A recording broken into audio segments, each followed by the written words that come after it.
আবার বিশ্বনবী বললেন, জুমার দিনটা এমন দিন, এই দিনে আল্লাহর পক্ষ থেকে বিশেষ ফেরেশতারা মসজিদের সবগুলো দরজার মধ্যে দাঁড়িয়ে যায় এবং জুমার নামাজের আগ দিয়ে খতিব সাহেব আসার আগ পর্যন্ত লিখতে বসে যায়। কে কে মসজিদে ঢুকে নামগুলো তারা কাউন্ট করে, এন্ট্রি করে। সর্বপ্রথম জুমার সালাত আদায়ের জন্য যে মসজিদে ঢুকে আল্লাহর রাস্তায় উট কুরবানি করলে যেই সওয়াব, ওই ব্যক্তির আমল নামায় আল্লাহ ওই সওয়াব দান করে দেয়। সর্বপ্রথম জুমার দিন যে মসজিদে ঢুকে ফালাহুল বুদনা, তার জন্য থাকে একটা উট কুরবানির সওয়াব। ওনার পরে যে ঢুকবে ফালাহু বাকারা, তার জন্য গরু কুরবানির সওয়াব। 3 নম্বরে যে ঢুকবে ফালাহুল কাবসা, তার জন্য ছাগল কুরবানির সওয়াব। 4 নম্বরে যে ঢুকবে তার জন্য ফালাহু আদ-দাজাজা, মুরগি কুরবানির সওয়াব। 5 নম্বরে যে ঢুকবে তার জন্য আল বাইদা, ডিম কুরবানির সওয়াব। সুবহানাল্লাহ পড়ে।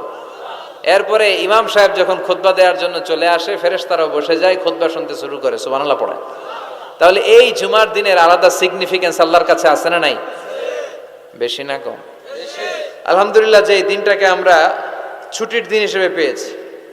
1984 সালে তৎকালীন প্রেসিডেন্ট হুসাইন মোহাম্মদ এরশাদ সাহেবের নাম শুনছেন? হ্যাঁ, উনি এটাকে রাষ্ট্রীয়ভাবে জুমার দিন হিসেবে ঘোষণা করেছিলেন। ওনার কল্যাণে আমরা এই দিনটাকে